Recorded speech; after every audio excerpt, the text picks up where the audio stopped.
महंगाई और अखराजात ज़िंदगी। महंगाई के दौर में आप चीज़ें सस्ते दामों कैसे खरीद सकते हैं? पाकिस्तान में इस वक्त महंगाई के तूफान ने तो सबको ही अपनी लपेट में लिया हुआ है, लेकिन एक सवाल आम है कि इस सब का हल क्या है। कोई ये पूछ रहा है कि घर का बजट कैसे बनाएं, तो कोई इस परेशानी से दो चार है कि पेट्रोल का खर्चा कैसे पूरा होगा। हर शख्स इस महंगाई का तोड़ करने के लिए कोई ना कोई हल निकाल रहा है। बहुत से लोगों के पास इसका एक हल ये है कि महंगी अशिया खरीदने के बजाय वही अशिया सेल से खरीदी जाएं, तो आप अच्छी खासी बचत कर सकते हैं। ब्रांड्स को छोड़कर अब सेल से शॉपिंग करते हैं।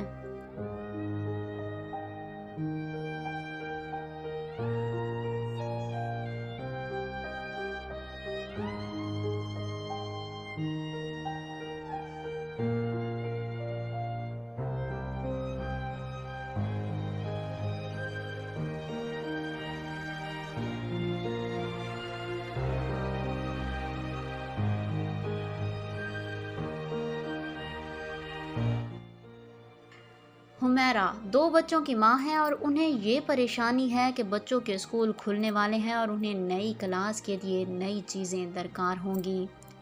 उन्होंने गुफ्तगू करते हुए बताया कि मैं और मेरे शौहर दोनों ही नौकरी करते हैं।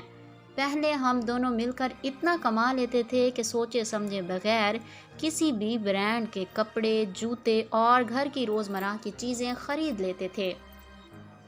जब एकदम से महंगाई बढ़ी तो हमने ज़्यादा ख्याल नहीं किया और पुराने अंदाज में शॉपिंग की। जहां हमारे घर का महीने का सामान 25,000 रुपये का आता था, तो वही सामान अब 40,000 का आया। और यही हाल कपड़ों, जूतों और घर की दीगर अशिया का है। इसलिए अब हम महंगे स्टोर पर जाने के बजाय उन स्टोर्स पर जाते हैं जहां सेल लगी होती है। वो मज़ीद कहती हैं कि ये सब करने का मकसद बस इतना है कि जहाँ से हम पैसे बचा सकते हैं वहाँ से बचा लें। कुछ सेल्स बहुत अच्छी होती हैं, लेकिन कुछ सेल्स आवाम के लिए सिर्फ धोखा ही होती हैं। अफसोस होता है हम ज़िंदगी की बुनियादी चीज़ें आराम से नहीं ख़रीद सकते।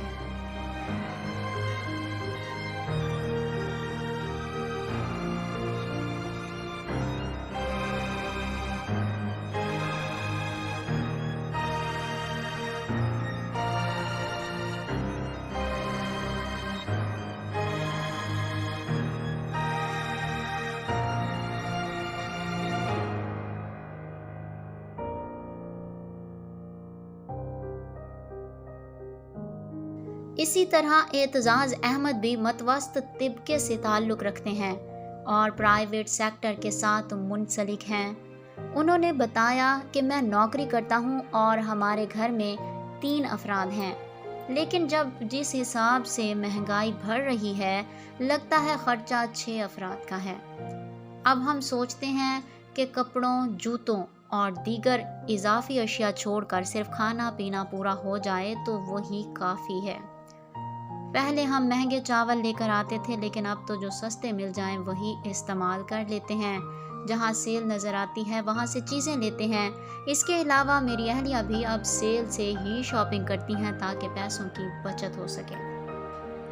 वो कहते हैं कि मेरे घर में सिर्फ मैं अकेला कमाने वाला हूँ।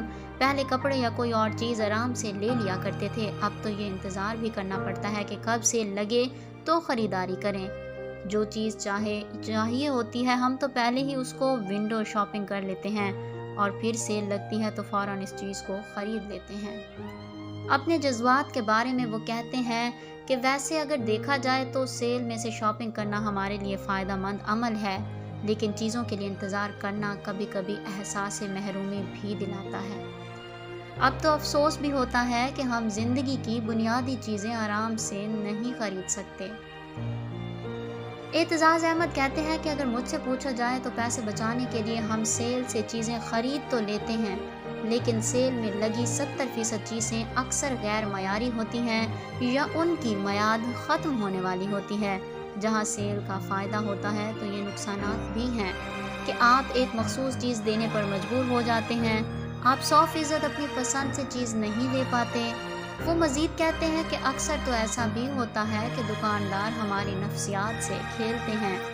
اگر کوئی چیز 100 روپے کی ہے تو سیل کا بورڈ لگا دیتے ہیں اور وہی چیز 100 روپے میں ہی سیل میں فروخت کر رہے ہوتے ہیں، اور ہم لوگ بیوقوف بنتے ہیں کہ سیل سے سستی مل رہی ہے اس لیے فوراً خرید لیتے ہیں۔ ایس ایم انٹرٹینمنٹ کی تمام ویڈیوز سے باخبر رہنے کے لیے ہمارے چینل کو سبسکرائب کریں اور بیل آئیکن کو پریس کرنا نہ بھولیے گا۔